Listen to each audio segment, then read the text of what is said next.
démerdes. Tu t'es face à un problème, tu trouves une solution, parce que quand t'es tout seul à l'autre bout du monde, faut que tu te démerdes. Donc ça c'est vrai dans la vie de tous les jours, c'est vrai dans la vie personnelle tant que professionnelle.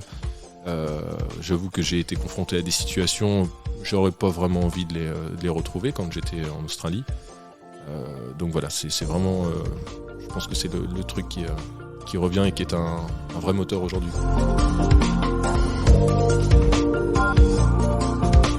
Bienvenue à tous dans ce nouvel épisode de System Sales, le podcast qui donne enfin la parole aux ingénieurs pour partager avec vous leur parcours exceptionnel.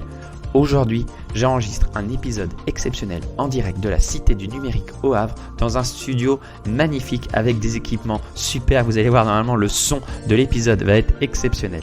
Je reçois Benjamin Colbock, PDG de Green System et président de la French Tech Le Havre Normandie. Nous avons évidemment parlé d'entrepreneuriat, de transition énergétique, mais aussi du développement de la tech dans le bassin havrais. Si vous souhaitez soutenir ce podcast et m'encourager à continuer ces passionnantes interviews, je vous encourage à le partager sur tous vos réseaux sociaux favoris, à le noter 5 étoiles sur Apple Podcasts ou Spotify et à laisser un commentaire. Avant de démarrer cet épisode, je voudrais te parler d'une solution innovante que j'ai découverte pour générer des propositions commerciales très rapidement, complètement interactives, dynamiques et beaucoup plus encourageantes vis-à-vis de tes clients qu'un simple PDF. Comme toi, avant, je passais des heures à produire, corriger et envoyer des propositions au format PDF, à les envoyer en pièce jointe d'un email. Cela créait de la frustration de chaque côté, de la part du client qui attendait la dernière minute pour recevoir les informations voulues, de l'angoisse de mon côté car je ne savais jamais comment le support était reçu et perçu une fois le document envoyé. J'ai longtemps cherché un outil qui me permettrait de basculer d'un PDF sans vie en un espace collaboratif entre moi et mes clients, mais aussi entre moi et mes équipes.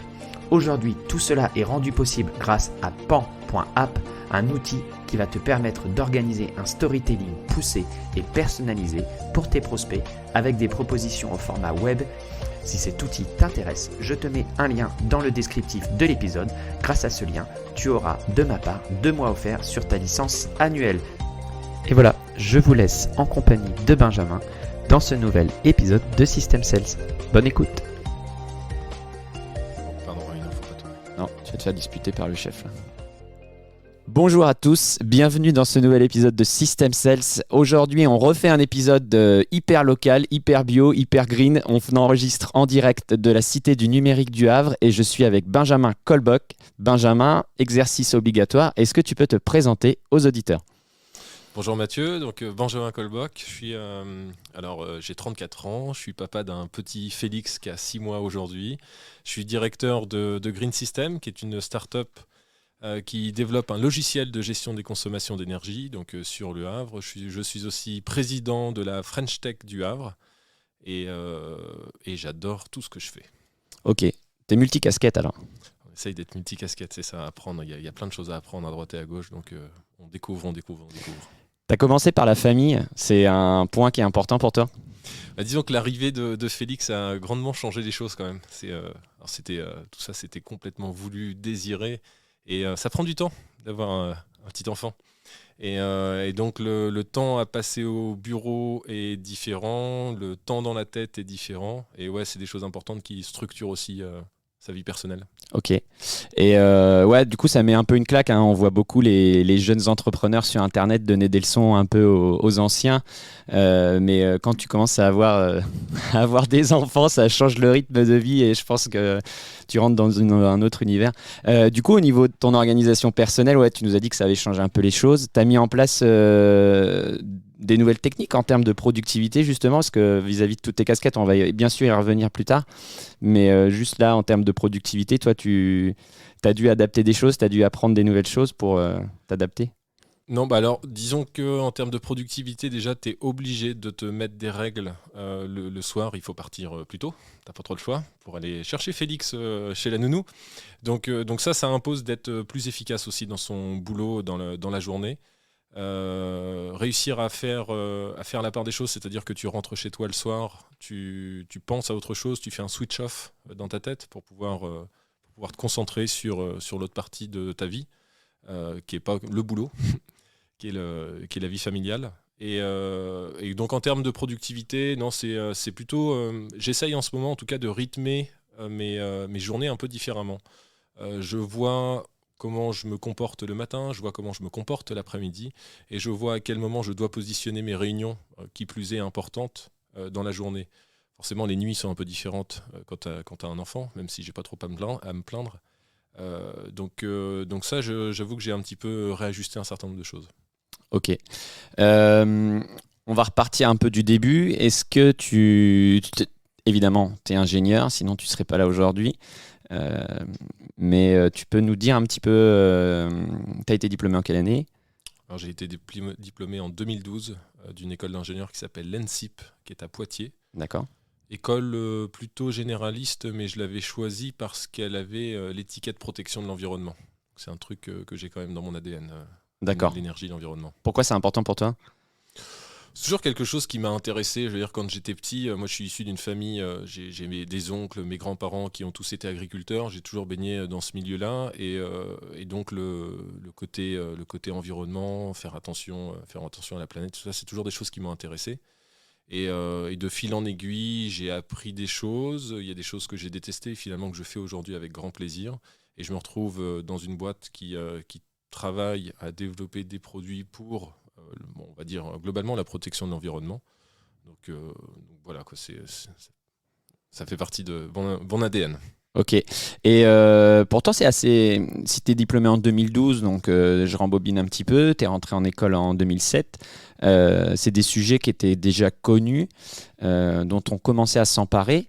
Mais s'orienter tout de suite là-dessus en 2012, c'est quand même. Enfin, tu faisais partie un peu des précurseurs, du coup. Ouais, je te cache pas que je savais pas vraiment Ouais. ce que je voulais faire. Quand je suis arrivé en prépa, aucune idée. Déjà, le métier d'ingénieur, c'est quoi? On le découvre aussi quand même sur le tard. Je suis arrivé en école d'ingénieur ne sachant toujours pas ce que j'allais faire plus tard. Et c'est au fil des expériences, au fil des stages que j'ai pu faire à droite et à gauche, que j'ai su ce que je ne voulais pas faire et de fil en aiguille ce que je voulais faire. Et qu'est-ce qui t'a amené au Havre, justement? Alors, je suis originaire du Ah, Havre. d'accord. Je suis originaire du Havre. Je suis toute ma famille est dans le coin. J'ai la chance d'avoir mon frère, ma sœur, mes parents qui sont ici aussi. Je me rends compte à discuter avec les copains et les copines que c'est une chance d'avoir tout le monde à côté. La question, c'est plutôt pourquoi je suis revenu sur le Havre. Parce que après mon école, j'ai fait mon stage de fin d'études sur le Havre. Je suis parti en Australie pendant 1 an et demi pour, disons, voir autre chose, faire autre chose, faire le backpacking. Et quand je suis rentré d'Australie, je disais à tout le monde, mais je ne remets pas les pieds en Normandie. Il y a trop de choses à faire ailleurs. Il y a plein de choses à voir. C'est génial. En France, en Europe. Et j'ai commencé à bosser sur Paris dans une boîte qui s'appelle Lapave, où j'étais inspecteur électrique. J'allais chez les fournisseurs d'EDF pour tout le matériel qui allait partir en centrale nucléaire. En fait, ça ne me plaisait pas. C'était cérébralement, je trouvais que c'était pas assez stimulant. Et de fil en aiguille, je suis arrivé chez Green System. J'ai rencontré mon boss actuel, qui s'appelle Étienne Mully, entrepreneur depuis 30 ans, dont drivé par l'innovation. Il m'a d'ailleurs vraiment transmis ce virus-là. J'adore bosser avec lui. C'est lui qui m'a présenté tout ça. Et donc, voilà, de fil en aiguille, je suis revenu en Normandie. Ok. Et qu'est-ce que tu as fait en Australie? Qu'est-ce qui t'a amené là-bas? Qu'est-ce qui m'a amené là-bas? C'est l'envie, j'avais toujours au fond de moi envie de partir à l'étranger. Et là, j'ai décidé de partir. Alors, je ne parlais pas très bien anglais, donc c'était aussi la volonté de mieux parler anglais. Et je suis parti là-bas en se disant, voilà, on part à la découverte, on va rencontrer du monde, donc on se fait plein de copains, on rencontre des gens, on travaille. Bon, le milieu agricole, je connaissais, donc je me suis retrouvé à travailler dans les fermes aussi. On avait un troupeau de 1200 vaches à gérer. Donc voilà, j'ai fait tout le tour de l'Australie, j'ai fait 30 000 bornes autour de l'Australie, je me suis acheté un van, je suis resté 1 an et demi là-bas à profiter. Ah ouais, d'accord. Sans but particulier, mais juste dans... Apprendre l'anglais et profiter. Ouais, apprendre l'anglais et profiter, quoi. Ouais. Bon, t'as bien raison, je pense. Après, Ah ouais, non, c'est une période qu'on peut pas récupérer après. et c'est exactement ça, tu vois, c'est Ouais. ce que j'allais dire. Quand moi j'ai des cousins, j'ai des connaissances qui disent je sais pas trop quoi faire après les études, mais pars en fait. C'est le moment de partir. Tu es encore étudiant dans ta tête, donc tu as besoin de rien. Tu sais pas ce que c'est encore le confort. pars. Tu vas voir que tu vas pouvoir t'éclater, tu vas apprendre plein de choses sur toi, tu vas découvrir la vie. En vrai, c'est parce que quand tu es en études, tu découvres une partie de la vie, mais quand tu es tout seul et que tu connais personne, tu découvres une autre partie de la vie. Et si j'avais voulu faire ça aujourd'hui, je le ferais complètement différemment. C'est-à-dire que tu t'apprends, tu as du confort, tu as plein de choses comme ça, et donc tu vois les choses différemment. Donc je regrette pas trop de l'avoir fait à cette époque-là, bien que j'ai un peu galéré à passer des entretiens. Il y avait pas mal d'employeurs qui disaient mais non, ton expérience là, elle n'est pas valorisante, c'est nul. Bon, et puis tu rencontres quand même quelques personnes qui te disent ouais non, c'est bien ce que tu as fait. Ah, c'est étonnant. Donc il y a des gens qui t'ont entre guillemets classé parce que tu avais décidé de prendre un temps de césure à la sortie de l'école. Complètement. L'expérience, moi, dans ma tête, elle était très valorisante et je pouvais la communiquer de la manière que je voulais. Les gens ne l'entendaient pas du tout de la même manière, tout du moins l'employeur ne l'entendait pas du tout de la même manière. Comme quoi, tu as deux types d'employeurs, hein, ceux qui voyaient l'expérience comme valorisante ou pas. Et qu'est-ce que tu en tires encore aujourd'hui de cette expérience-là, de cette césure, ce voyage? Qu'est-ce que ça t'apporte dans ta vie professionnelle et au quotidien? La démerde. Tu te démerdes. Tu t'es face à un problème, tu trouves une solution parce que quand tu es tout seul à l'autre bout du monde, faut que tu te démerdes. Donc ça, c'est vrai dans la vie de tous les jours, c'est vrai dans la vie personnelle tant que professionnelle. J'avoue que j'ai été confronté à des situations, j'aurais pas vraiment envie de les retrouver quand j'étais en Australie. Donc voilà, c'est vraiment, je pense que c'est le truc qui revient et qui est un vrai moteur aujourd'hui, quoi. Tu avais déjà ce caractère de doueur, de démerdeur avant de voyager ou ça s'est construit grâce au voyage ou... Je pense que ça s'est révélé grâce au voyage. Ça devait être ancré, mais encore une fois, quand tu es en études, tu t'as vécu qu'une toute petite partie de ta vie, t'as pas encore fait grand-chose, quoi. C'est après, c'est dans le monde professionnel, et puis pourquoi pas le voyage tel que je l'ai fait, qui permet de révéler plein de choses. Je ne sais pas si je serais le même homme aujourd'hui si j'avais pas vécu cette expérience. Vraiment. Ok. Bon bah super. Et du coup, aujourd'hui, tu nous as dit que tu travaillais dans on peut dire une start-up ou c'est une entreprise un peu plus grosse qu'une start-up Non, une start-up, ouais. On est une quinzaine de personnes. Ok. Donc, ouais. Et j'avais compris que tu étais un des cofondateurs, mais j'avais mal préparé, j'ai mal fait mes devoirs pour une fois. Donc, c'est quoi ton rôle là-bas exactement?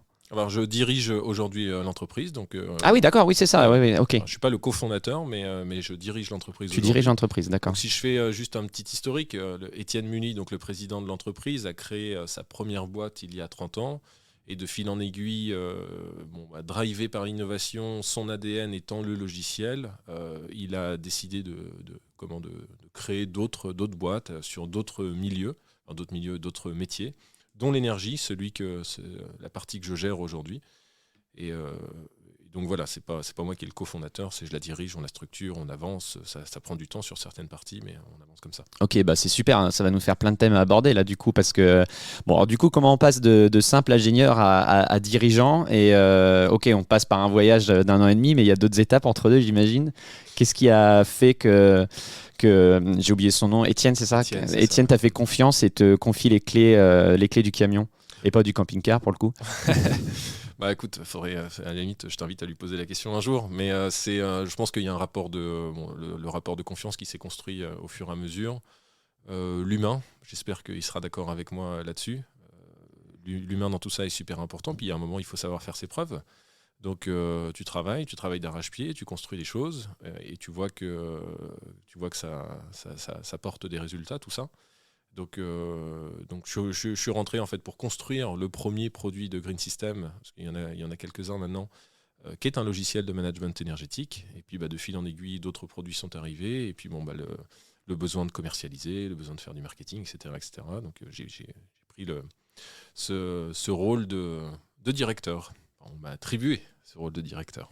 D'accord. Et quels sont t'avais un profil plutôt technique avant ou t'avais déjà une base, tu te sentais déjà une âme plutôt entrepreneuriale? Ouais, pareil, je pense qu'il y avait toujours ça au fond de moi, mais il y a un moment, il faut des révélateurs, quoi. Donc j'avais ça au fond de moi. Le travail que je fais aujourd'hui, c'est le travail d'un entrepreneur, bien que c'est pas moi qui ai créé la boîte. Mais qui dit entrepreneur dit, encore une fois, de la démerde, construire, mettre en relation, aller chercher des infos aux bons endroits, trouver les petits filons. Et donc c'est comme ça que j'ai avancé. Et première question, du coup, c'est quoi ton plus gros challenge actuellement en tant que dirigeant, justement? Et ça peut être lié au fait d'être... est-ce qu'il y a un lien, justement, avec ce gros challenge en étant au Havre? Mais ça, on peut y venir après. Mais aujourd'hui, c'est quoi ton plus gros challenge? C'est quoi ce qui représente les... Là, sur la boîte, c'est de continuer à croître, donc vendre. On a construit un produit pendant 4 ans avec toute l'équipe là, que je félicite au passage. Maintenant, il faut continuer à vendre pour être pour prendre le marché, quoi. Et le marché est plutôt réceptif et plutôt aware. Tu sens qu'il y a un tournant là en ce moment sur justement alors, nous, là. on travaille, on a vraiment développé un logiciel qui est plutôt axé tertiaire, milieu tertiaire, pas trop industriel, bien qu'on pourrait. Et effectivement, le marché est aware parce qu'il y a des décrets qui sont parus. Il y a un décret qui est paru il y a 2 ans, un certain nombre d'arrêtés qui en ont découlé. Et là, les acteurs, les propriétaires, les locataires de surface tertiaire ont des obligations maintenant. Donc nous, on profite de ça et c'est un gros levier. Est-ce que tu sens que la cause que vous défendez, si vous défendez une cause, il n'y a pas que du business derrière, j'imagine, quand on travaille dans une green tech. Est-ce que tu sens que c'est un point important pour tes employés aujourd'hui de participer à ça ou pas? Pour certains, pas tous. Certains rejoignent l'entreprise parce qu'ils sont animés par le développement d'un logiciel. Tant mieux s'il y a une cause, on va dire, protection de l'environnement derrière. Mais on fait toujours attention on porte une attention particulière à embaucher des gens qui sont passionnés par ce qu'elles font. Et quand on embauche par exemple un développeur qui représente 80% de notre effectif aujourd'hui, il faut qu'elle soit passionnée par le développement. Donc là, il se trouve que ces personnes-là développent un logiciel de gestion de l'énergie. Ce pourrait être un logiciel, je sais pas moi, n'importe quoi. Donc pas tous, certains mais pas tous. Ok. Et justement, je rebondis un peu là-dessus sur la question des ressources techniques. Comme on sait que c'est un gros challenge aujourd'hui dans les bassins, c'est un challenge à Paris, c'est un challenge dans les gros bassins, dans les grosses villes. Comment vous arrivez à remédier à ça justement pour en trouver des techos? On parlera peut-être de la vente et du marketing après, mais justement déjà au niveau ressources tech, comment vous arrivez à attirer des gens sur le Havre? Ouais. Alors, chez Green System, je vais prendre notre cas.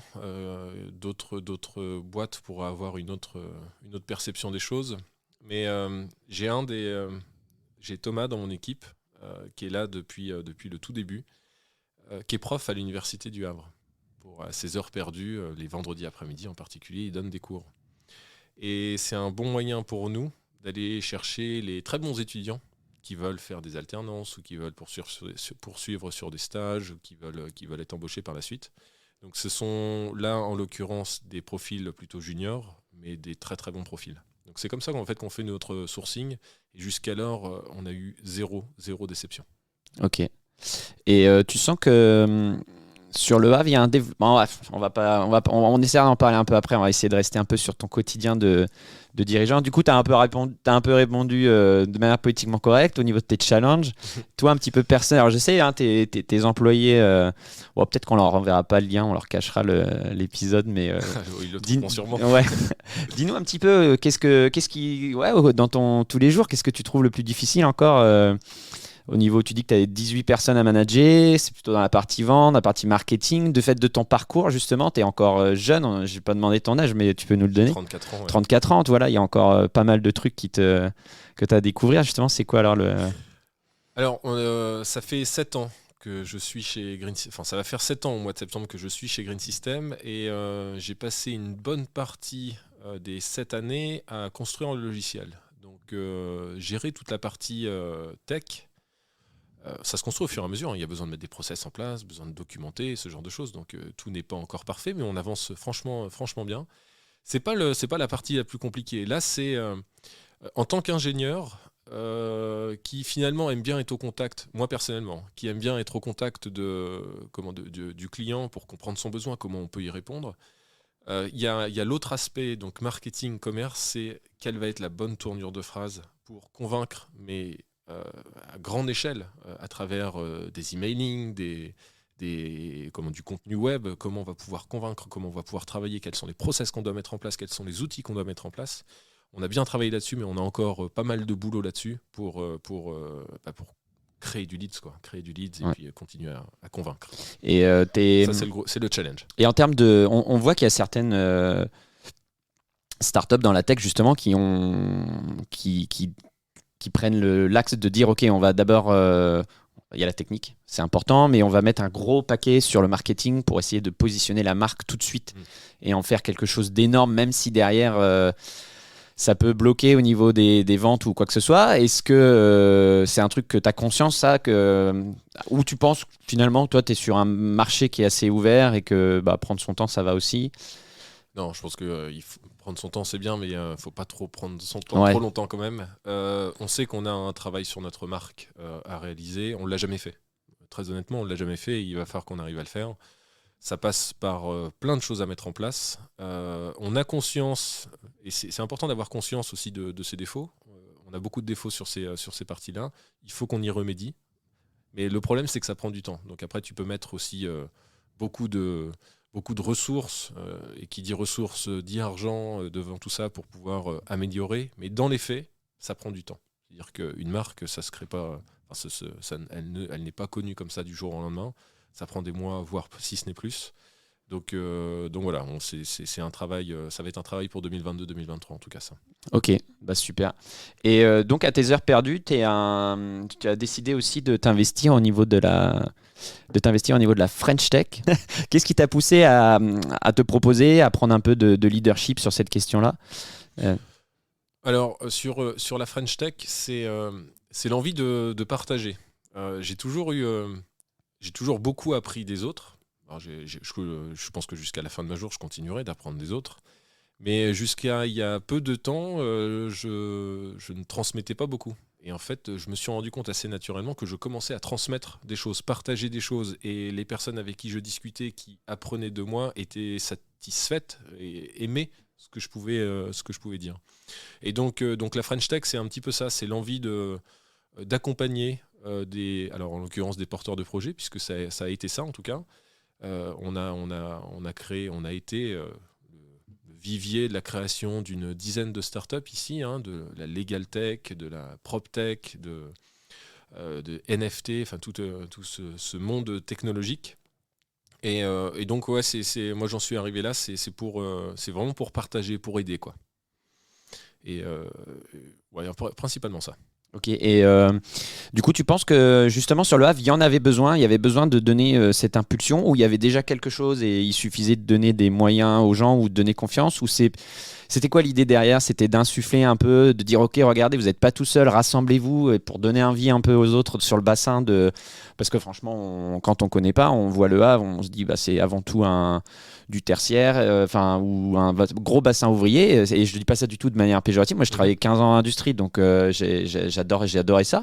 Mais on ne voit pas encore le Havre comme un pôle tech, justement. Merci de le dire. Non, mais je sais pas si c'est ça, mais c'est complètement ça. Et en fait, le problème, c'est que jusqu'alors, tu étais porteur de projet. En fait, t'avais rien pour t'accompagner. Tu savais pas comment faire. Tu vas à la capitale, tu vas à Paris, tu es porteur de projet, tu peux taper à plein de portes pour être accompagné, surtout si c'est un projet dit innovant, technologique. Tu vas à Rouen, c'est le cas. Tu vas à Caen, c'est le cas. Au Havre, il n'y avait rien. Donc la French Tech, c'était ça. C'est ça, pardon. Tu viens, tu as ton projet, et bien on va t'accompagner pour faire en sorte que ton projet devienne une entreprise. Et si c'est une entreprise, alors comment faire en sorte que tu rencontres de la croissance et de l'hypercroissance derrière. Donc on n'en est pas encore là. Ça fait combien une petite année qu'on a ouvert. Donc tout se construit au fur et à mesure. Mais voilà un petit peu ce qui m'anime aussi aujourd'hui, quoi. Ouais, toi, tu as envie de dire. Enfin, je vais pas te paraphraser, je vais pas inventer, mais en gros, ce que tu as envie de dire, c'est aux jeunes entrepreneurs, enfin, jeunes ou moins jeunes, allez-y, lancez-vous parce qu'il y a des gens pour vous accompagner. Mais ouais, et puis il y a plein de choses à faire. Là, en l'occurrence, sur le Havre, on est un port. Il y a un port qui est gigantesque avec des flux multimodaux énormes, de la logistique. Il y a du tertiaire, comme tu le dis, il y a de l'industrie. T'es porteur de projet, viens, parce qu'il y a un vivier d'innovation ici qui est extrêmement important. Et donc, on aimerait qu'il y ait plus de monde et puis voilà, que ça prenne, que ça porte et qu'on connaisse le Havre aussi comme une terre d'innovation. Ok. Et quand vous avez. Ça a été quoi les challenges au démarrage justement de la French Tech? Parce que de mémoire, ça correspond à peu près au début de la crise sanitaire. Ouais, c'est ça le problème. Ouais. Vous avez pris. On a, il y a la crise sanitaire, donc il y a les confinements qui sont arrivés au moment où on devait ouvrir le bâtiment, la cité numérique, qui est le bâtiment totem de la French Tech. Et puis voilà, toutes les ouvertures ont été repoussées, donc les événements ont été repoussés, donc notre communication a été repoussée, donc on n'a pas pu faire tout ce qu'on voulait. Malgré tout, encore une fois, on a fait un certain nombre d'événements, on a accueilli un certain nombre de porteurs de projets, de startups qui se sont créés. Moi, je trouve qu'on a un bilan qui est admirable. L'équipe de la French Tech, 6 personnes ont fait un boulot qui est admirable également. Donc voilà, on est parti de zéro, on a quand même construit des belles choses aujourd'hui. C'est quoi les achievements qui te plaisent le plus alors, justement? Là, tu vois, je parle beaucoup des porteurs de projets, des startups, c'est ça, quoi. Je suis trop content qu'on ait réussi à pouvoir embarquer des gens, des équipes vers la constitution de leurs entreprises respectives, quoi. Et tu sens qu'il y a un engouement sur le bassin pour les startups, justement, pour cette nouvelle économie? Et est-ce que je te dis ça parce que toi, quand il y a des intervenants qui sont venus, ils ont trouvé un petit peu ça entre guillemets un peu moumou, les gens pas très réceptifs aux nouvelles méthodes de marketing, à la nouvelle méthode de vente peut-être. Et puis le dernier point, c'est quand tu crées, tu as besoin d'argent. Des fois, je pense que l'écosystème parisien pour lever des fonds, etc., est très dynamique. On voit que l'argent est là. Mais est-ce qu'aujourd'hui, pour un entrepreneur qui voudrait se lancer au Havre, il faut qu'il aille chercher l'argent à Paris quand même, ou il y a Non, quand même... Tu t'arriveras à trouver sur le Havre aussi, mais forcément ce sera peut-être un petit peu compliqué, un peu plus compliqué, tu auras probablement un petit peu moins de choix, mais on veut quoi?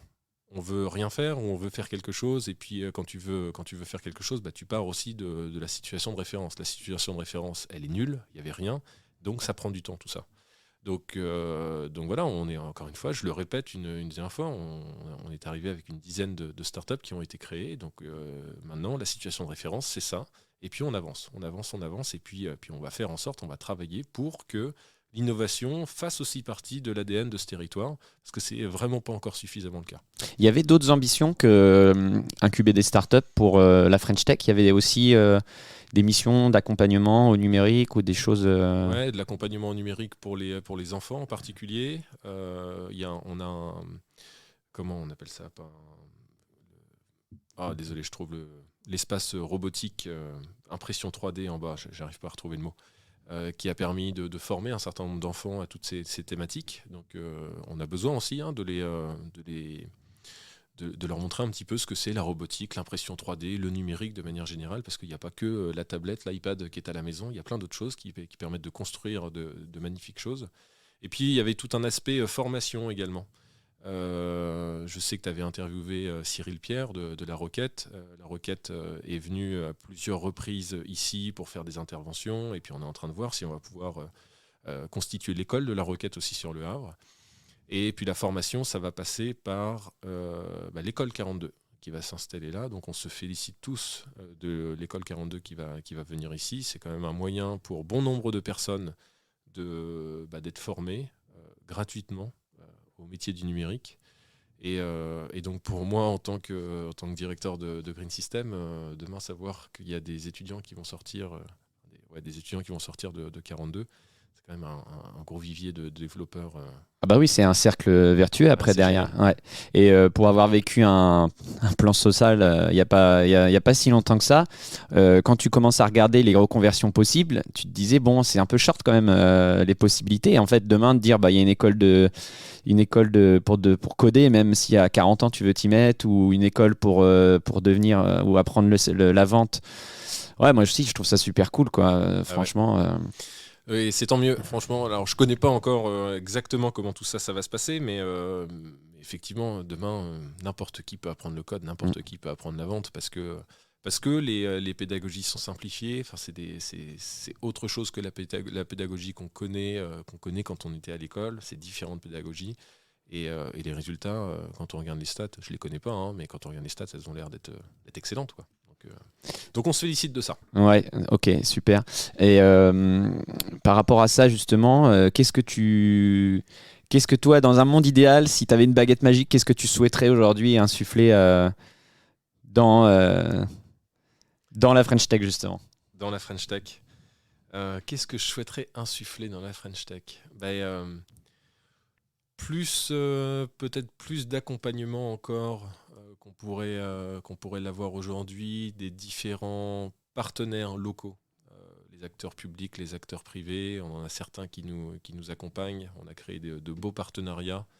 Mais si on pouvait en avoir plus, qui permettrait d'aller encore plus loin, parce qu'il y a vraiment quelque chose d'important à faire ici. Si on se compare aux autres villes de Normandie, on a encore du chemin à faire. Et donc voilà, un coup de baguette magique, ce serait continuer à vouloir faire bouger les choses ici, quoi.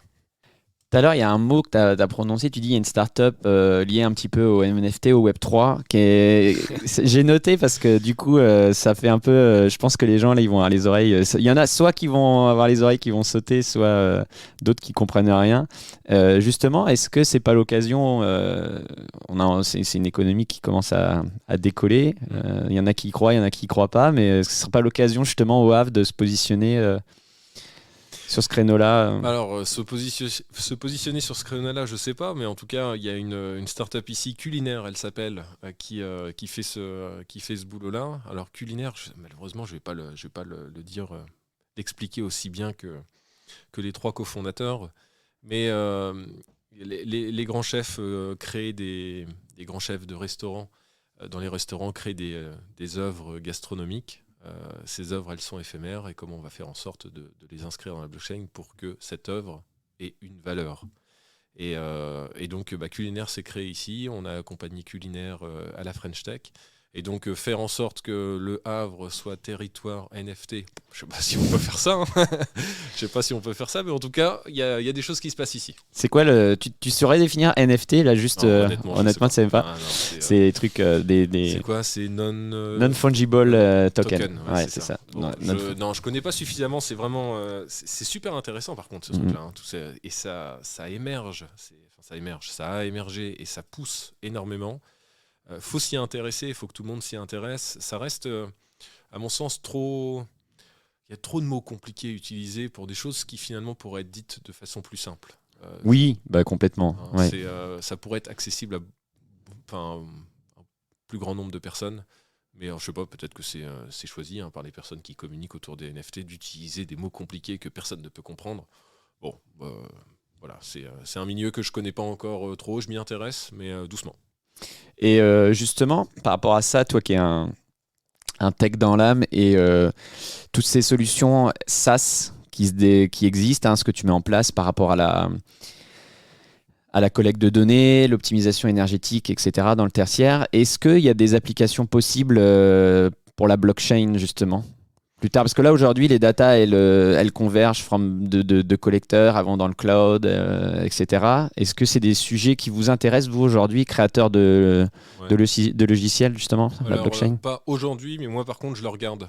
Je regarde un petit peu comment on pourrait utiliser ça, parce que la blockchain peut être un moyen de sécuriser une information qui, entre propriétaires et locataires par exemple, peut être essentielle. Donc on ne l'utilise pas encore. Je dis encore parce que je pense qu'un jour on l'utilisera. Mais ça nécessite des compétences supplémentaires et un dirigeant, ça fait quoi? Ça fait s'entourer des compétences qu'il n'a pas. Et je pense qu'il faudra aller chercher cette compétence le jour où on voudra travailler dessus. Ok, très bien.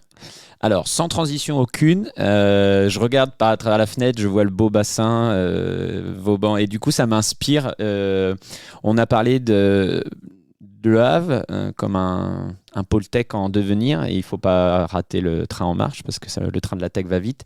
Qu'en est-il de la positionnement du Havre sur la transition écologique, justement? Parce que, alors je sais pas si c'est un sujet que tu maîtrises aussi, de par ton positionnement professionnel avec Green System, je pense que c'est un sujet qui t'intéresse. Donc aujourd'hui, est-ce que c'est pareil? Est-ce qu'au niveau de la transition écologique, tu vois des choses au Havre qui se montrent et est-ce que tu vois des synergies possibles justement avec la French Tech? Alors, quand on parle de transition écologique, si je me recentre sur mon métier, sur la gestion de l'énergie, je vois qu'il se passe des choses.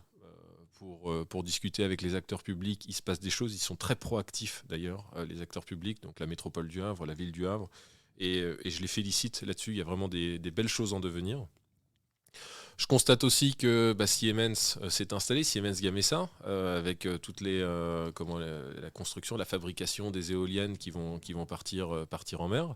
Donc il se passe des choses ici, point de vue de l'énergie. Après, côté écologie, est-ce qu'il se passe des choses? Oui, quand on regarde le hangar zéro qui permet de faire du réemploi, qui permet d'accueillir des restaurateurs, des boutiques. Il y a pas mal de choses qui se passent à ce niveau-là aussi. Après, on peut toujours faire plus. L'intérêt n'est pas faire du greenwashing. Il faut être concret, il faut être acteur. Voilà, je peux pas te dire ce qui se passe de plus, mais forcément qu'il se passe des choses. Je sais pas, toi en tant qu'Havrais, peut-être que tu vois des choses aussi. Nous, on a vu émerger des tiers-lieux là, sur Fontaine-la-Mallée, donc je ferai un épisode là-dessus. C'était donc je salue Nicolas, Guillaume qui passeront, donc le tiers-lieu à Fontaine-la-Mallée, la Chaumière. Ok, écoute, on a parlé de transition écologique, on a parlé de la French Tech, c'était super, super intéressant. On va parler un petit peu de toi du coup. Quelle personnalité aujourd'hui t'inspire le plus au niveau, ça peut être au niveau entrepreneurial, ça peut être au niveau. M'inspire le plus. Ouais. C'est une question, je me dis, je vais commencer à poser aux invités parce que quand je vois par exemple la fascination qu'ont les gens pour Elon Musk, par exemple, ça me dépasse. Tu vois, c'est ce que j'allais dire. C'est vrai? Ouais, c'est ce que j'allais dire. Alors, il me fascine, il m'inspire. Je sais pas s'il m'inspire, mais en tout cas, il me fascine. Ce mec est ouf. Là, quand tu vois l'histoire du rachat de Twitter, c'est un truc de malade quand même. C'est une autre dimension. Donc c'est vraiment la fascination. C'est pas, je suis pas inspiré plus que ça par cette personne parce qu'en plus il est quand même. Alors il faut savoir l'être aussi de temps en temps, mais il est relativement clivant, je trouve aussi. Mais c'est fascinant cette capacité à créer alors des entreprises en plus qui sont celles qu'elles sont. Tesla, SpaceX, Neuralink, là, à mettre des puces dans le cerveau. C'est des projets qui sont tous complètement différents Et tiens, du coup, justement, par rapport à ça, on voit qu'aujourd'hui, il y a beaucoup d'entrepreneurs ou même de dirigeants qui prennent de plus en plus la parole sur les réseaux sociaux, qui se mettent en avant. Et du coup, ça aide aussi à propulser leur entreprise sur le devant de la scène. Est-ce que toi, c'est quelque chose que tu serais prêt à faire, à te mettre un peu plus en avant personnellement? Enfin, t'as pas l'air timide. En plus, tu prends la présidence de la French Tech depuis 2 ans, donc t'es quelqu'un qui a l'air plutôt à l'aise. Est-ce que comment tu vois ça justement l'année? J'ai failli dire nécessité pour moi, c'est presque maintenant devenu une nécessité, d'aller incarner son entreprise sur le net, mais. Tu vois, avant que tu dises c'est une nécessité, j'allais dire je pense que c'est nécessaire. Je pense que c'est nécessaire. Par contre, je sais pas le faire. Je sais pas le faire et il faut que j'apprenne à le faire parce que c'est aussi comme ça que tu véhicules l'image, la marque de ton entreprise. Et c'est quelque chose qu'il faut que j'apprenne à faire. Tu vois, Elon Musk, il sait faire ça. Ce mec, c'est un as du marketing. Enfin, c'est un as de la communication de soi en particulier sur Twitter. Donc ouais, c'est des choses qu'il faut que j'apprenne. Je ne sais pas le faire aujourd'hui. Très Bah, honnêtement. en France, à une époque, on avait aussi Xavier Niel qui prenait. Ouais, Bon, c'est alors, vrai. il n'y avait pas encore l'essor des réseaux, mais Xavier Niel prend souvent la parole, prenait souvent la parole pour C'est vrai. mettre en avant la marque Free. Euh, le PDG de Leclerc, Michel-Édouard Michel Leclerc. Edouard, il prend énormément la parole sur LinkedIn aussi. Ouais. Bon, t'en es pas à ce niveau-là, Ah non, non, mais j'en suis pas à ce niveau-là, mais c'est des choses que j'ai en tête et j'en parle souvent avec Pauline, avec qui je bosse. Je bosse beaucoup chez Green System au marketing. C'est comment on pourrait faire tout ça. C'est quoi le. Parce qu'il y a je pense qu'il y a une stratégie aussi à adopter là-dessus. bien sûr. Le personal branding, c'est quelque chose. Comment tu vas communiquer? Est-ce que tu décides d'être clivant ou pas? Parce que ça peut être une stratégie aussi à employer. C'est pas trop mon truc, ça, d'être clivant. Mais voilà, c'est pas un métier, mais c'est une compétence en tout cas qu'il faut savoir acquérir. Alors, je sais pas, il faut toujours démêler le vrai du faux sur LinkedIn, mais il y a beaucoup de métiers qui se créent autour de cette communication des CEO pour les emmener sur les réseaux, donc soit des ghostwriters, des copywriters, des conseillers en images, etc. Tu comprends cet écosystème qui se crée autour de ça? Tu sens que toi, en tant que CEO, c'est un vrai besoin? Tu serais prêt, toi, à confier ton image à quelqu'un ou... Confier mon image, non. Être accompagné pour le faire et bien le faire, pourquoi pas. Mais confier, non. Tu sais, comme un community manager qui pourrait prendre ta marque ou prendre, je sais pas, t'as Instagram, t'es une personnalité sur Instagram, t'as des gens qui vont tenir ton Instagram. C'est pas mon truc, ça. Et quelqu'un qui va tenir mon LinkedIn, non, c'est pas mon truc, c'est moi. C'est moi qui parle. Par contre, savoir parler sur ce type de réseau, pourquoi pas. Apprendre à savoir parler sur ce type de réseau, pourquoi pas. Bon, ça passe par, pourquoi pas des formations, hein, je sais pas. Et Il y a bah des choses qui oui, existent. Hein. ouais, bon après, je pense que pour un individu, il y a des formations, il y a surtout aussi une volonté de franchir le pas, je pense, d'aller Ouais, c'est ça. casser. Parce que je pense que vis-à-vis des réseaux sociaux, on a une appréhension, c'est qu'on pense que tout le monde va nous voir, oulala, attention, mais en fait, finalement, la durée de vie d'un post, même si on peut retrouver un historique, faut pas dire n'importe Ouais. quoi, mais la durée de vie d'un post, finalement, dans le flux des gens, au quotidien, je pense que c'est la durée de vie, c'est 20 secondes. Exactement. Mais, et on dit souvent, qu'est-ce que tu penses de ça, et c'est très compliqué de promouvoir cette philosophie-là, justement, moi, je trouve, c'est d'engager tous ces employés autour de soi. Alors, évidemment, vous êtes une quinzaine, donc ce serait même plus simple, mais tu n'arriveras jamais à trouver 15 personnes motivées, mais tu vois, d'aller engager l'ensemble de ces employés pour essayer justement de faire effet de levier et rendre sa marque le plus rapidement... Ouais. Qu'est-ce que tu as envie de dire à tes employés justement par rapport à ça? Alors, en fait, leur dire, le truc, c'est que si moi j'ai envie de communiquer sur LinkedIn, c'est peut-être pas le cas de mes collaborateurs. Oui. J'en ai certains qui ne sont pas sur LinkedIn et ils ne souhaitent pas l'être. Je fais un petit clin d'œil là au passage, il saura s'il écoute se reconnaître. Et d'autres ont un LinkedIn, mais c'est parce qu'il faut en avoir un. Et par contre, aller travailler, communiquer dessus, ça reste leur réseau à eux aussi. On peut rien obliger, à mon sens, là-dessus. Donc, ouais, effectivement, c'est toujours la même histoire. C'est que comment tu vas réussir à te créer une communauté et comment tes collaborateurs peuvent t'accompagner pour le but commun, l'objectif commun qui est l'atteinte des objectifs de l'entreprise. C'est encore une fois, c'est toutes tes stratégies dans ces moments-là. C'est comment tu vas écrire l'histoire. Et je te cache pas qu'on n'a pas du tout encore travaillé sur ce genre de choses. Ouais, c'est vite chronophage en fait surtout, hein. C'est ça. Ouais. Et puis c'est quoi ta gestion des priorités? Ouais. Est-ce qu'aujourd'hui c'en est une? Non. Après, c'est du marketing pas cher. Certes, c'est du marketing pas cher, c'est sûr. Mais c'est du marketing pas cher. Effectivement, ça te coûte pas cher, ça peut te coûter en temps. Ouais.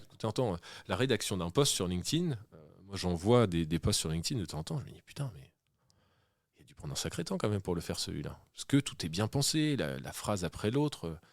Bon, bah, quand tu sais que tu as 8-10 heures dans ta journée, s'il faut que tu prennes 1 heure pour créer ton post LinkedIn, bah, pourquoi pas, hein. Encore une fois, tout est question de stratégie. Si tu dois faire ça tous les jours, mais si derrière ça t'apporte quelque chose pour l'entreprise, bah, t'as tout gagné. Mais tout est question de gestion de priorité. Tu vas souvent sur LinkedIn, toi? Tu passes un peu de temps? Ouais, j'y passe du temps. Ouais. Et qu'est-ce que tu aimes y voir justement? Qu'est-ce que tu aimes y trouver? Je viens y trouver des news sur la politique énergétique, des news, sur ce que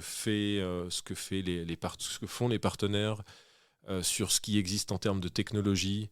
Et puis aussi, parce que là, j'étais en train de penser plutôt axé développement appliqué à l'énergie.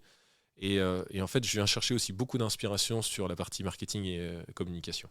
Parce qu'il y a des gens qui sont très influents sur LinkedIn. Je pense à Germinal, la boîte sur Paris, Grégoire Gambato, qui a fait... je le suivais beaucoup. Alors lui, c'était quelqu'un qui était très clivant. Alors, je ne le connais pas personnellement, mais c'était assez marrant et intéressant de suivre un petit peu tout ce qu'il faisait. Et donc, je viens chercher de l'inspiration sur ce réseau. Alors, et j'utilise aussi Twitter, mais beaucoup moins pour aller chercher de la news locale. Tu sais, t'as tous les journaux qui sont là-dessus, et t'as toujours les journaux, je sais pas moi, les Échos, Le Monde, le Paris-Normandie. T'as toujours de la news intéressante à aller chercher, et je trouve que Twitter est un bon fil pour ça. Ouais. Ouais, moi, je trouve que sur LinkedIn, il y a un trust qui est un peu... après, bon, il y a un gros trust qui est occupé par le marketing, copywriter, d'autres gens, peut-être d'entrepreneurs parisiens, justement, moins par des ingénieurs. Bon, évidemment, je ne veux pas parler de Jean-Marc Jancovici, mais lui, c'est toute une entreprise derrière maintenant. Ça marche, après, tu vas peut-être finir ministre. Mais, non, mais je plaisante parce que son discours a été important. Mais, non, mais ce que je veux dire par là, c'est qu'il n'y a pas beaucoup d'ingénieurs influenceurs qui prennent la parole sur des sujets à la fois technique, ou même le sujet de la transition écologique, il est aujourd'hui trusté par une partie de la population qui finalement est tout à fait légitime pour en parler, mais pas forcément la plus compétente, quoi. Donc, ouais, alors j'ai écouté dernièrement un de tes podcasts avec quelqu'un, je me souviens qui bosse au CEA, je crois, c'est ça, non? Ouais, alors c'était Maxime Cordier. Ouais, c'est ça. Et j'écoutais, et je trouvais ça assez intéressant ce qu'il disait. Un ingénieur de base, je trouve que c'est pas un très bon communicant. C'est-à-dire que c'est quelqu'un qui apprend à réfléchir, qui apprend la technique, et puis il arrive sur le marché du travail pour résoudre des problèmes. Quand tu sors d'une école de commerce ou de marketing, probablement que tu as plus une bonne appétence et plutôt tendance à savoir bien communiquer. Il faut savoir se vendre, il faut savoir vendre. Donc probablement que ça se ressent aussi sur les réseaux, et en particulier sur LinkedIn, où tu vas avoir plus de personal branding en particulier. Tu vas avoir plutôt des gens qui savent faire du commerce et du market qui vont communiquer là-dessus, quoi, plutôt que des ingés. On l'a vu, Jean-Marc Jancovici est passé, je crois que c'était le soir du résultat des élections de dimanche, mais à 23h, il était en petite vignette pendant qu'il suivait les motards de la gendarmerie. Il y avait Jean-Marc Jancovici, et je me suis fait la même réflexion que toi. Pourtant, c'est quelqu'un qui a l'habitude de parler, mais c'est la première fois, je crois, qu'on le voyait à une heure de grande écoute à l'antenne, et il a eu un discours, mais mon gars, quand t'as 3 minutes, tu l'utilises. Raconte pas du jargon scientifique, quoi. Je veux dire, parle aux gens, parle-leur d'émotions, parle-leur de valeurs, sors-les quelque chose, mets tes tripes sur la table, travaille ton message. Je veux dire, t'es pas à une réunion du Shift Project, là. T'étais sur France 2, heure de grande écoute. Et je pense qu'il y a encore du taf. C'est dur de parler à tout le monde. Moi, je trouve que c'est dur de parler à tout le monde. Alors, je dis toujours, moi, dans mon métier, j'ai réussi à faire en sorte que mes grands-parents comprennent ce que je fais. Mes grands-parents, ils savent ce que je fais. On pourrait leur demander. Je suis sûr qu'ils savent expliquer ce que je fais. Et donc, trouver à vulgariser ton métier, qui est pourtant ultra tech, je pourrais parler d'intelligence artificielle, de data, de machine learning, de tout, ils comprendraient rien. C'est pas leur truc. Et donc, j'avais réussi à trouver la petite formule. Imagine, mamie, tu prends ta voiture, tu pars du Havre et tu vas à Marseille dans une voiture qui n'a pas de tableau de bord. Comment tu fais pour conduire? Tu conduis à l'aveugle. C'est pas possible. Tu sais pas à quelle vitesse tu vas. Tu sais pas s'il te reste de l'essence dans ton réservoir. Tu es à l'aveugle. Est-ce que tu pourrais être en sécurité? Non, c'est pas possible. Voilà, les bâtiments en France, c'est comme ça que c'est piloté aujourd'hui, à l'aveugle. Tu sais pas ce qui se passe. Et donc là, quand je lui ai dit ça, elle a dit « Ok, c'est bon, je comprends ce que tu fais en fait. Tu fais un tableau de bord comme celui qu'il y a dans la voiture. » Et donc les ingénieurs, ils ont pas trop tendance à savoir simplifier le message, simplifier un concept, vulgariser un concept. Et donc moi j'ai réussi à le trouver pour mon métier. Encore une fois, je suis assez fier de pouvoir expliquer ça à mes grands-parents. Et donc ça se ressent souvent dans la communication qui est faite sur les réseaux ou sur les sites très techos de manière générale. Ouais, non, mais ça fait une bonne transition avec la dernière question que je voulais te poser. Le mardi après-midi, j'étais à l'INSA, j'ai fait des tables rondes avec des étudiants de première année. Et effectivement, donc on a passé, je crois qu'on a fait 6 groupes d'étudiants et on devait se présenter aux étudiants. Et moi, en 20 secondes, je sais dire ce que je fais, etc. Ça va. Et je leur disais, c'est extrêmement important. Sachez vous présenter en 20-30 secondes, même pour aller faire des entretiens d'embauche, etc. Bossez votre storytelling et n'hésitez pas à dire, qui vous êtes, ce que vous faites et ce qui vous passionne, mais il faut savoir le faire rentrer dans 20 secondes. Et du coup, la dernière question que je vais te poser, enfin l'avant-dernière, parce que la dernière, elle sera réservée à ta promo personnelle, mais l'avant-dernière question, donc du coup, est-ce que toi, tu as l'occasion justement de revenir un petit peu parler à des étudiants? Et quel message tu passerais à un jeune de 18 ans aujourd'hui qui se lance, ou de 18 ans, ou un jeune ingénieur qui sort sur le marché du travail? Quel message tu leur passerais justement? Ça peut être lié à l'entrepreneuriat, n'importe quoi, la tech, la transition écologique. C'est une bonne question. Alors déjà, première réponse à ta première question. Non, j'ai pas trop l'habitude de parler des étudiants, mais peut-être qu'il faudrait que je le fasse un petit peu plus. C'est vrai que c'est toujours... j'ai certains de mes collaborateurs qui le font beaucoup avec leurs anciennes écoles, mais moi je le fais pas. Et qu'est-ce que je dirais aujourd'hui à un étudiant qui sort de l'école d'ingénieur en plus? Parce que école d'ingénieur, je trouve qu'on te met dans le cerveau pas mal de choses. On dit que tu seras le plus beau, le plus fort à la sortie de l'école, et en fait, quand tu arrives sur le marché du travail, on te fait vite comprendre, détends-toi un petit peu quand même. Donc ça, je pense que c'est quelque chose que je dirais. Détends-toi en fait, il y a pas de... C'est trop cool le marché du travail, c'est trop cool la vie professionnelle, t'apprends énormément de choses, et fais en sorte de trouver ton bon partenaire, ton bon binôme dans la boîte dans laquelle tu vas aller pour apprendre, parce que sur les premières années de ta vie professionnelle, tu as tout à apprendre. Tout ce que tu as fait en école d'ingé, c'est de la théorie. C'est essentiel pour structurer ton cerveau, on va dire ça comme ça. Mais derrière, la vie professionnelle, c'est complètement différent. Et tu as plein de choses à apprendre pour que tu puisses mieux enseigner par la suite. Parce qu'il y a un moment, il faut savoir partager. Donc, sois à l'écoute. N'arrive pas avec tes grands sabots. T'as tout à apprendre des autres. Oh, tu vois, t'as des choses à dire. En plus, tu l'as dit tout à l'heure, t'aimais bien transmettre, puis les gens étaient contents de t'écouter en général. Ouais, alors, je sais pas, faudrait leur demander. Moi, c'est le sentiment que j'ai. Ouais, c'est ça. Non, après, c'est ce qu'on dit. Au fait, le fait de transmettre alors, pas forcément d'enseigner, mais au moins d'essayer de transmettre, que ce soit un stagiaire, un alternant. Alors en entreprise, moi j'ai toujours trouvé ça compliqué. Je préfère avoir du temps à l'extérieur pour discuter et puis proposer des choses. Mais je trouve le temps de l'entreprise, c'est toujours un peu compliqué pour transmettre des choses, moi je trouve. Ouais, alors je sais pas, chez nous, je trouve qu'on arrive à transmettre pas mal de choses. Moi j'ai des alternants, on a 3 alternants en ce moment là. Il y en a un, ça fait quelques années maintenant qu'il est là. Il a commencé avec des stages et puis alternance. Moi, en plus, il saura se reconnaître parce qu'on a fait un entretien il n'y a pas longtemps. Je le pousse. Est-ce que sur certains points dans sa vie professionnelle et finalement personnelle, il avance. Alors, en termes de communication, en termes de clarté d'explication. Et je vois en plus des progressions, on partage beaucoup ensemble là-dessus, et c'est comme ça que tu apprends. C'est quand tu as des personnes qui vont savoir aussi prendre du temps pour toi. Moi, j'aime faire ça. C'est chronophage, hein. Tout comme écrire un post LinkedIn est chronophage. Mais dès lors qu'il s'agit de faire monter en compétence des gens, personnellement, j'adore ça. Bon bah écoute, et donc last but not least, comme on dit, c'est ta minute à toi. Tu peux faire ta promo ou passer un message, je sais pas, peut-être pas à ta famille, mais non, fais ta promo, profites-en. Je te laisse une minute. T'as une minute pour. J'ai une minute. Alors, faire ma promo. Non, mais après, parce que des fois, j'interviewe des gens qui vendent des trucs sur internet ou des influenceurs ou qui ont écrit un livre. Non, alors si je dois faire ma promo professionnelle, c'est aujourd'hui on a développé un super beau logiciel de management énergétique et c'est le meilleur du monde. J'en suis absolument persuadé parce que nous tous, on l'a conçu. Si vous travaillez dans le monde du tertiaire, vous avez besoin de recherche, d'économie d'énergie, de suivi des consommations, ce genre de choses, on est la bonne entreprise à laquelle s'adresser pour vous accompagner.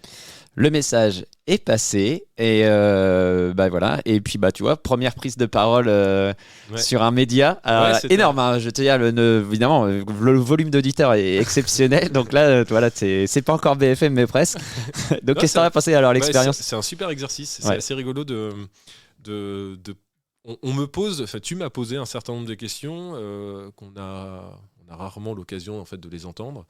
On retrace un petit peu la vie et c'est vrai que soit on le fait personnellement dans sa tête, mais là le faire à l'oral c'est différent. Non, c'est une bonne expérience, c'est à refaire.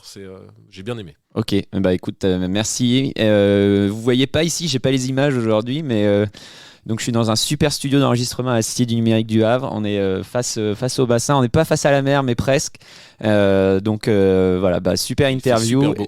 Et moi je suis super content de continuer à proposer des interviews d'ingénieurs du bassin à vrai, et on va continuer l'exercice. Donc offline, je vais prendre des cartes de visite et puis on va aller. Tu me diras quels sont ceux qui valent le coup d'aller. Avec grand plaisir et bravo à toi pour ce que tu fais. C'est un podcast de très très bonne qualité. Ah merci, ça me fait plaisir.